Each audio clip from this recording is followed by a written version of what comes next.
Hey, this is MassX with a brand new Yu Yu Hakusho Slugfest video.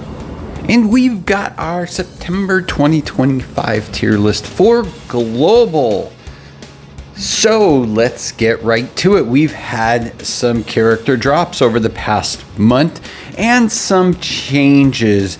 And the first change you're going to notice in the top tier, the SPSSS tier, is moving SP Yusuke into that front slot. Why? Because now we are in mid to the beginnings of late game. If you're on the earlier servers, such as I am, so I'm taking that into account, as well as the fact of that now you're going to have more character options, you're going to have more characters built up, you're going to be moving to other characters that now you've acquired and are working on specifically, so it changes the dynamic. And this character is just pure, unadulterated power.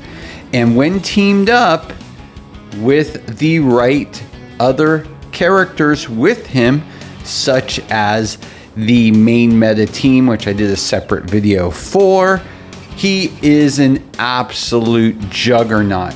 Also too, he can be slotted in so many different teams and is very flexible and doesn't have to just be in that meta team to be productive and do a phenomenal job on the field. So that's why I've pretty much put him at the top tier of all characters. In addition to that, he's much easier for an SP to collect now than he was previously from either the shop or through some of the types of SP tickets. So now he's able to be acquired and was not just specifically for if you were a VIP. So let's move on from that. So who I placed higher up last time, Kurama, has of course slipped a spot. That doesn't discount him at all. He slots him very well in all different team dynamics, from trauma, pretty much anything. You know, his toxin is just vicious. But again, now I look and see where the game's at on my server, where players are starting to move to and what's being used. So yeah, he falls a bit. Hiei is still up there too, an absolute amazing DPS, trauma based of course, who absolutely does stellar stuff. And of course, Kuwabara is up there, in addition to the fact of they're just all great characters, and I went over them much more in detail in the prior tier list video. If you haven't seen that and want to hear a little bit more, go for it. But there's also something else that opens up as you progress through the game. And that, of course, is the SP Sigil section. And that also will play a basis on power for characters and team builds. And if you haven't gotten there yet, I believe it opens at level 70. Yes, level 70. You will notice in that area, if you haven't gotten there yet, Hiei, Master of the Darkness Flame, Kuwabara, Dimension Sword, Yusuke, of course, Son of the Battle God, Genkai, Spirit Wave, Secret Technique, and Younger Toguro 100% are in that. And in that area, you have the availability to get Sigil passives that will complement these characters as well as your team. So you have to keep that in mind, so I put them up there. Now that doesn't mean I put all of them up there, because as you can see, Genkai and Younger Toguro aren't there. That doesn't discount the value of the Sigil Skill Awakening area.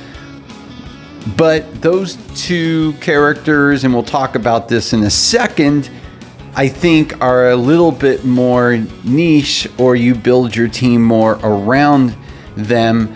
And the flexibility that you have with these top characters that I've already spoken about is, if you've played with them, you know you can slot them in. Yes, you can make them better by specific team builds, but they can still do so much just on their own. And our newest arrival up there, who is now an SPSS tier character, is of course Ryzen. Ryzen complements Yusuke and vice versa very well. They also have the co-op battle mechanic with the two of them. In addition to that, his tremble is really good, as well as his furious and fury. And he's just an awesome tank, period. Does so much. The shields, he really helps the characters there on either side of them. Just a really solid character and can work pretty well with other team builds. Doesn't just have to be that meta team. And when you get him higher and higher starred up, he just is an absolute beast on the field. And even though being a tank can do some crazy damage at times, so he, in my opinion, is deserving to be in that tier. Now, to the SPSS tier, you're going to see quite a few new characters and, of course, some changes, as I talked about. Genkai's still there. I think she's a really good, solid unit. She's just not to the level of the other ones. Now, one of our newest units, where people may disagree with me having Mikuro in this SPSS tier, but I don't feel she's deserving, and I'll explain to you guys why. And yes, I'm going to hear that she's great for single target damage. She can systematically remove characters one by one on the field. Yes. She has the ability to switch, from front to back. And her dynamic is crazy and different. And yes, I agree. And can do crazy damage on bosses. I agree too. But as I spoke about when I did a separate video on this character and went over all the character's skills, secret skills, awakens, etc., the character itself, kind of like how the character is in the manga, is kind of, not as much of a team player as you would expect. Loves the battle, loves the one-on-one. That's how this character is. Is the character really good? There isn't a bad SP character, so let's put that aside. Yes. But this character, in my opinion, is just wanting to be there to fight. It does some stuff. It doesn't really, I don't want to say it doesn't play nice, because the character does play nice with other teams. But when you're looking to build a complete team that really is flowing with all the characters in it, and they're helping everybody out and this and that, this character is just more of, let me do all the work, you all sit here. Also too, I'm just not a fan of some of the mechanics with the character, like the loss of sheer blade and raging waves when an allied companion is defeated. So to me, the character is solid, but isn't deserving of that SSS tier. Next up is Enki, who is, again, like I'm going to say, a great character, but really, Enki really just wants to be on a trauma team, okay? So if your main team's a trauma team and you got Enki, you can really use Enki to its fullest. So it doesn't have as much interchangeability as the other characters I've spoken about, and that's why I put Enki into this SS tier. Last but not least for the newer characters that we've gotten is Seketsu. Again, and I did a whole video going over Seketsu and all of the skills and everything for this character in a prior video. But this character is solid. It likes to control. It's a support character. It's classified defensive. really solid character. But the character itself is not going to just flourish completely without the right builds, especially if you like control builds and you're going with a lot of skill point manipulation. So Ketsu is phenomenal for a team of that. But again, just doesn't get all the way up to that SS tier because of that, and because you're free to play players and you're light spenders, this is more likely going to be a skip that type of character, or an end key, because you have to weigh the value of the characters, as well as, of course, you want to get your favorite characters first. It just diminishes the value to a certain degree for some of these characters, so that's why they are there. Now, Younger Toguro, 100% who I had in the SSS tier, I've dropped down. The more I use this character, and don't get me wrong, very good character, it's a ramping character, but you really need to build a team around this character. We've talked about it before. SP Genkai works really well with this character too. They're hand in hand. But again,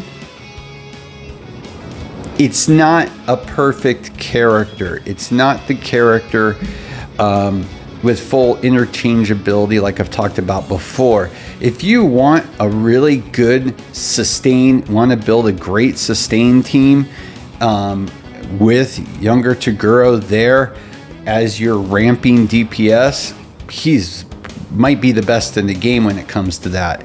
But again, you're building around Younger Toguro 100% versus the others, some of them being able to just slot in and boom. So that's why I felt it was time to bring Younger Toguro 100% down. Now looking at our S tier, it's really the only place I did any major changes to. And as usual, this video is going much longer than I wanted it to. But now that we're getting mid and beginning to approach late game to a certain degree on our server, adjustments had to be made for the now characters coming in and their importance as you play further into harder content, etc. And of course, nobody's going to be shocked that you're going to see Rinku, Sasuga, and Dr. Ichigaki all basically slotted as your top S tier characters. Some would disagree with that, might say still Jin and Younger Toguro like I had it before, but I think they're, when played effectively, they're just too good.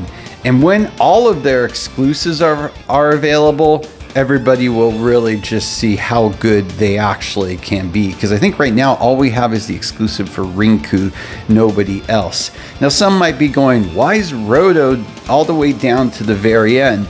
And yes, I moved Roto up because it's justifiable, especially because the use of that meta team is going to become more prevalent more and more and help you get through harder and harder content. But out of the four, Roto to me is the least necessary. Does that discount the character's value? No, not at all. I use Roto now. I mean, he's easy to just freaking max build because he's not an SP or an SSR character. But the character itself is not important as Rinku, Sasuga, and Dr. Ichigaki, because they are true support manipulators where Roto is not. So yes, Roto is S tier now, but not to the degree that a lot of players might think. And again, personal opinion, that's just mine. Outside of that, I don't think I made really any other significant changes in the S bracket. It pretty much flies through the same. Toya was in S tier before, now gets even a little bit more value because you have Mikuro. So if you want that frozen, Toya is great to have slotted in with Mikuro. So keep that in mind if that's a team you're looking to build. But outside of that, nothing much else has really changed as I play through more and more. I'm still using Jin a lot. I'm still using Botan a lot. I'm still using that Kurama a lot, etc. Their value is exponential, especially when you're building more than one team build. And this is going to round out the tier list, the A, B, and C brackets.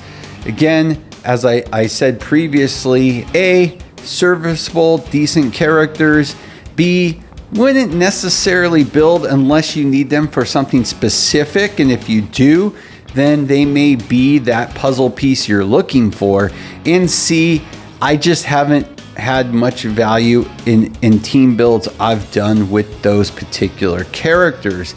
Again, all these characters have different skills, effects, and some can be very beneficial for a specific build that you want to do, and they may fill a hole that you may not have with somebody else. So always read through the characters, and you may find a diamond in the rough sometimes that could maximize the team build you're wanting to do at that time. But that is pretty much going to wrap this up. This is my global Yu Yu Hakusho Slugfest tier list as of the characters released at this time for server 13. Again, if you're in a later server, you may not have all these characters. You can go back and look at my prior tier list. But again, any of these characters you see up here, if you're even starting or just now breaching some of them, in my opinion, you will get more value from.